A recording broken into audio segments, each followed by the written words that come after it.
fighter jet ng PLA Air Force. Kitin. Hindi na, usapin daw kayo ni ate. Oh. Kitin. Kitin. Kunin mo siya. Kunin mo.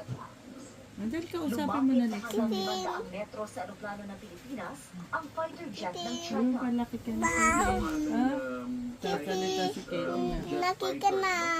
Na kanyang ilang minutong pag-maneuver different station ng Coast Guard Starcraft is very dangerous. We are conducting our operations through our sovereignty and these airs. Nunod ikaw balita? Nadagdagan din ang mga Check kayo mo. na nasa loob mismo ng Baco de Masinloc. Sa paligid ng Bacura, makikita pa rin ang mga barko ng China. Aabot sa 2 Punas pa yung ano niya. Ayun. 8 China Coast Guard vessels at 10 barko ng Chinese Maritime Militia ang na-monitor ng Philippine Coast Guard. Punas Bukod niya. sa PCG aircraft, nasa baybaying sakop ng Zambales ang PRP Teresa Magbanwa para magpanula. Tapos na daw. Kada Oh, yan pa.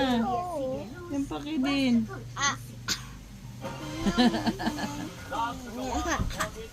Punas mo. Punas. Kurang namataan sa Bahura.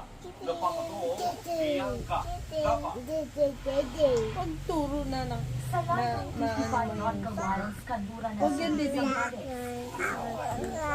Oo daw, oo daw. Success na caravan ng Philippine Coast Sasalita Guard. si Uy, Kelly. wag mong kurutin. Mula sa warship ng People's Liberation Army. Pinipiga mo ah. Layo ng flight na kumpirmahin kung may mga istruktura sa hilagang bahagi ng Bajo de Masinloc o Scarborough Shoal na pasok sa 20 nautical mile exclusive economic zone ng Pilipinas. Ayon sa pagsalita ng Philippine Coast Guard sa issue ng West Philippine Sea na si Commodore G. Cariana, taong 2023 pa unang namataan ng mga istruktura na tila mga debris batay sa historical satellite imagery. We cannot tell, no, whether it's the Chinese or the US or the Philippines ang nagbigay natin ng debris na to sa Baho de Masinloc. But one thing is certain, at least we can now confirm that all of these structures na nakita Tawa naman namin kay kahapon din. is not something Wala, hindi natatawa sa inyo. Mga pangit daw kayo. more than Bigaboo! Bigaboo! the Bigaboo! Philippine Coast Guard was to conduct. MDA Eh? Ano sabi mo kay din? Tinangka ng China na magtayo ng steel structure sa lugar, pero inalis ito ng Philippines. Ka.